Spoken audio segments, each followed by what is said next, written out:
দূর থেকে তিনবার, মাত্র তিনবার সূরাতুল কাউসার পড়লে সে আপনার বাধ্য হবে, সে আপনার ভালোবাসার গোলাম হয়ে যাবে।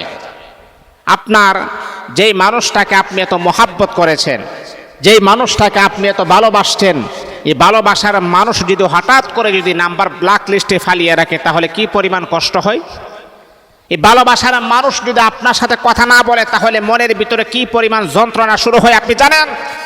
কারণ যারা ভালোবাসছে, মন থেকে যারা ভালোবাসে, কোনো বেনিফিট ছাড়া, আমাকে কোনো টাকা পয়সা এই সেই বকখর্চ করে এগুলা দিবে না। একটা নারী অথবা একটা পুরুষ যখন কোনো বেনিফিট ছাড়া যখন একজনের প্রতি আসক্ত হয়ে যায়, একজনের প্রতি তার মায়া মোহাব্বত ভালোবাসা যখন কাজ করে, তখন তার কাছে গোটা দুনিয়াটা তার কাছে তুচ্ছ মনে হয়, ওই মানুষটাকে তার কাছে সর্বশ্রেষ্ঠ এবং দামি মনে হয়।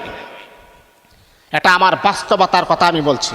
কারণ অনেক সময় এরকম পেশেন্ট, এরকম রোগী কিন্তু আমাকে ফোন দিয়া বলে, কেমন জানেন, বলে হুজুর তার মাপে যদি এক জায়গাতে স্বর্ণ রাখা হয় তার চাইতেও স্বর্ণের ওজন বেশি, তারপরে হুজুর আল্লাহর নামের কসমকে বলি আমি আমার স্বর্ণের কোনো প্রয়োজন নাই, দুনিয়ার কোনো প্রয়োজন নাই, দুনিয়ার দামি দামি গহনার কোনো প্রয়োজন নাই, আমার তাকেই আমার প্রয়োজন। তাহলে এই কথাটা কেন বলে জানেন? কারণ ওই ছেলেটা তখনই কথাটা বলে যখন তাকে বেনিফিট ছাড়া, একেবারে স্বার্থ ছাড়া, বিনা স্বার্থে যখন তাকে মন থেকে ভালোবাসে। এইরকম অনেক নারীও আছে, অনেক ছেলের প্রতি খুবই দুর্বলতা কাজ করে, মায়া মোহাব্বত ভালোবাসা কাজ করে, আর আপনি যখন তার দুর্বলতার সুযোগ নিয়ে যখন তার নাম্বারটা যখন ব্ল্যাক লিস্টে ফালিয়ে রাখেন, কথা বলেন না, তখন ওই নারীটা তিলে তিলে তিলে তিলে মারা যায়। সারা দিন কান্না করে, সারা রাত কান্না করে। কারণ এটার কারণটাই হচ্ছে আপনি তাকে মন থেকে ভালোবাসতে পারেন নাই, আপনি তাকে ধোঁকা দিয়েছেন, কিন্তু ওই নারীটা আপনাকে ধোঁকা দেন নাই। আপনি তাকে ধোঁকা দিয়েছেন এই পুরুষটাকে, কিন্তু ওই পুরুষটা আপনাকে ধোঁকা দেয় নাই। এই জন্য আমি আপনাদেরকে সাজেস্ট করব, দূর থেকে তিনবার সূরা কাউসার পড়ুন, ওই প্রিয় মানুষটাকে আপনি বাধ্য করে ফেলুন। সে আপনার হাতের নাগালে চলে আসবে, সে আপনার জন্য তার মনটা হইচই করবে, মনটা পাগলামি করবে, আহারে ওই মানুষটাকে আমি কষ্ট দিব না, তার সাথে আমি সম্পর্কটা রাখবো, এমনকি তার সাথে আমি সম্পর্ক রাখবো তা নয়, তাকে আমি আমার জীবন সাথীও বানাবো। তাহলে এই আমলটা আপনি করতে পারেন। আমার কাছে আসার প্রয়োজন নাই, আমার কাছে বলারও প্রয়োজন নাই। যেই নিয়মে আমি আপনাকে বলছি, যেই নিয়মে আমি আপনাকে দেখাচ্ছি, সেই নিয়মে আপনি আমলটা আপনি করবেন। আল্লাহ পাকের উপরে পরিপূর্ণ আস্থা রাখবেন, ভরসা রাখবেন। কারণ ইন্নাল্লাহ আলা কুল্লি শাইইন কাদির, সব কিছুর একমাত্র ভরসা যার উপরে করতে হবে তিনি হচ্ছে কাদির, তিনি হচ্ছেন আমার রব, আমার আল্লাহ। আল্লাহ পারেন, আমি কিছুই না। এই যে আমার কাছে অনেকে ফোন দিয়ে বলে হুজুর আমার এই কাজটা করে দিতে পারবেন? আমি বললি দেখেন ভাই, আমি হচ্ছে উসিলা, কবুল করার মালিক হচ্ছে আল্লাহ। এমনও তো অনেক কাজ আমি করেছি, মিস্টেক হয়ে গেছে। আমি যখন কাজ নেই তখন আমি আপনাদেরকে বলে দিই, দেখেন আমার দ্বারাতে কিন্তু সব সম্ভব না, কিন্তু হ্যাঁ আমি অন্যান্য তাদের মতো না, আমি হচ্ছে একটু ভিন্ন। একবার যদি না হয় তখন আমি আরেকবার ট্রাই করি, আরেকবার না হলে আমি আরেকবার ট্রাই করি, তিনবার ট্রাই করি। তিনবারের পরে যদি না হয় তাহলে মা আমি আপনাকে বলতে পারি আপনি তাদের কাছেও যাইতে পারেন, আপনার টাকা পয়সা খরচ হতে পারে বাবা, কিন্তু আর কোনো পরিবর্তন হবে না। কারণ একটা মানুষকে সর্বোচ্চ লেভেলের সহযোগিতা করে তার সংসারটা যাতে করে জোড়া লাগে। আমি তো আর মরে গিয়ে তো বাবা পারবো না, যেটা লাগবে না সেটা যতই আপনি আপনার চেষ্টা করেন কাজ হবে না। তাহলে যেই নিয়মে আপনি তিনবার সূরাতুল ইখলাস পড়বেন, আপনার প্রিয় মানুষকে আপনি বাধ্য করবেন, সেই নিয়মটা আমি বলছি। প্রথমে 5 ওয়াক্ত নামাজ পড়বেন, কারণ আল্লাহ কোরআনে বলেছেন ইয়া আইয়ুহাল্লাযীনা আমানুস্তাঈনু বিস-সাবরি ওয়াস-সালাহ। আল্লাহ পাক রব্বুল আলামিন কোরআনুল কারীমের ভিতরে আমার আল্লাহ জানায়া দেন, এই আমার বান্দা, ও আমার বান্দী, হে পুরুষ হে নারী, যখনই তোমরা আমি আল্লাহ পাক রব্বুল আলামিনের কাছে যখন সাহায্য যখন চাইবা, তাহলে দুইটা মাধ্যমে তোমরা সাহায্য চাইবা। এক নাম্বার হলো আমানু বিস-সাবরি, সবরের মাধ্যমে আমি আল্লাহ পাকের কাছে সাহায্য চাইবা। ওয়াসসালাত, 2 নাম্বার হলো নামাজের মাধ্যমে সাহায্য চাইবা। বন্ধুরে, যখন আপনার উপরে যখন বিপদ আসবে, আপনার উপর যখন মুসিবত আসবে, আপনি যখন কঠিন মুসিবতের সম্মুখীন হয়ে যাবেন, তখনই একমাত্র শুধুমাত্র কেবলমাত্র আল্লাহ পাকের উপরে ভরসা করবেন আর নামাজ পড়বেন।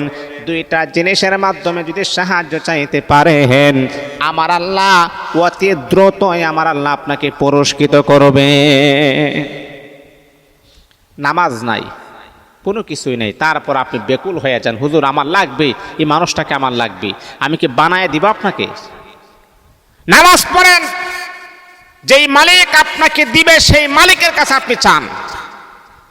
আমাদের কাছে তো পরে আসবেন, মালিকের কাছে চান, তারপর উসিলা তালাশ করেন আমাদের কাছে আসেন। নামাজ নাই, খালি ফোন দিয়ে খালি বিভিন্ন রকমের ফোন দিয়ে খালি বিরক্ত করে ফেলেন। নামাজ পড়তে হবে, নামাজের মাধ্যমে মালিকের কাছে সাহায্য প্রার্থনা করতে হবে। বন্ধুরে আমার, তারপরে এই আমলটা আপনি কিভাবে করবেন আপনি জানেন? এই আমলটা আপনি আশারের নামাজের পরে আপনি করবেন। ওযু করার পরে নামাজ পড়বেন। ওযু করার পর যে কোনো একটা নীরব নিস্তব্ধ জায়গাতে আপনি যাবেন, তারপর আপনি 3 বার দুরূদ শরীফ পড়বেন। আল্লাহুম্মা সাল্লি আলা মুহাম্মাদি ওয়া আলা আলি মুহাম্মাদ কামা সাল্লাইতা আলা ইব্রাহিম ওয়া আলা আলি ইব্রাহিম ইন্নাকা হামিদুম মাজিদ।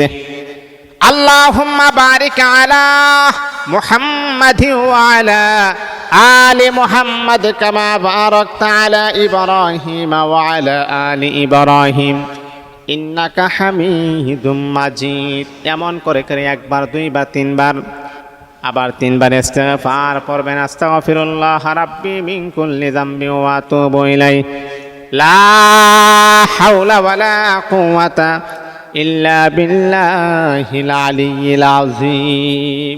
3 বার ইস্তিগফার পড়ার পরে চোখটা বন্ধ করে আল্লাহ পাকের উপরে পরিপূর্ণ আস্থা রেখে, যে মানুষটা, যে আপনার স্ত্রী আপনার কথা শুনে না, আপনার স্বামী আপনার কথা শুনে না, স্বামীর দেহটাকে অথবা স্বামীর চেহারাটাকে সামনে নিয়ে, যে আমার সামনে স্বামীর চেহারাটা আছে, আল্লাহ পাককে সাক্ষী রেখে আপনি একবার এভাবে পড়বেন। আউযু বিল্লাহি মিনাশ শাইতানির রাজিম, বিসমিল্লাহির রহমানির রহিম। কুল হুয়াল্লাহু আহাদ আল্লাহুস সামাদ লাম ইয়ালিদ ওয়া লাম ইউলাদ ওয়ালাম ইয়াকুল লাহু কুফুয়ান আহাদ। করার পরে একটু খেয়াল করবেন, আল্লাহ আমার স্বামী আমাকে মোহাব্বত করে না, আল্লাহ বিদেশে আছে, আমার কথা শুনে না, আল্লাহ তুমি তো ইচ্ছা করলে সব পারো, তুমি তো আলিমুল গায়ব, তুমি তো বান্দার সব খবর জানো। আমার স্বামী নাম্বারগুলো ব্লক লিস্টে রাখছে, সন্তানদের খোঁজ খবর নেই না, আল্লাহ আমার স্বামীর অন্তরে সন্তানের মোহাব্বত, আমার মোহাব্বত তুমি তার অন্তরের ভিতরে পয়দা করে দাও, তার অন্তরের ভিতরে জাগ্রত করে দাও। এইভাবে বলবেন। আবার আপনি সূরাতুল ইখলাস পড়বেন। আবার পড়ার পর আবারও বলবেন, আল্লাহ আমার স্ত্রী আমার কথা শুনে না, আমার স্ত্রী বাবার বাড়ি চলে গেছে, আল্লাহ কোনোভাবে তাকে আনতে পারতেছি না, তার মাটা বড় জল্লাদ, মাটা বড় সন্ত্রাস, মাটা বড় কালনাগিনী, আল্লাহ এই কালনাগিনীর হাত থেকে আমার স্ত্রীর অন্তরে আমার মোহাব্বত পয়দা করে দাও। এইভাবে পড়বেন ইনশাআল্লাহ। 3 বার পড়বেন। তারপরে আবারও দুরূদ শরীফ, আবার ইস্তেগফার 3 বার করে পড়বেন। আল্লাহ পাকের কাছে 2টা হাত বাড়াবেন, চোখের পানি ছেড়ে দিয়া, বাবা এই নিয়মে আপনি আমলটা করুন, দেখবেন ইনশাআল্লাহ অতি দ্রুত আপনার প্রিয় মানুষ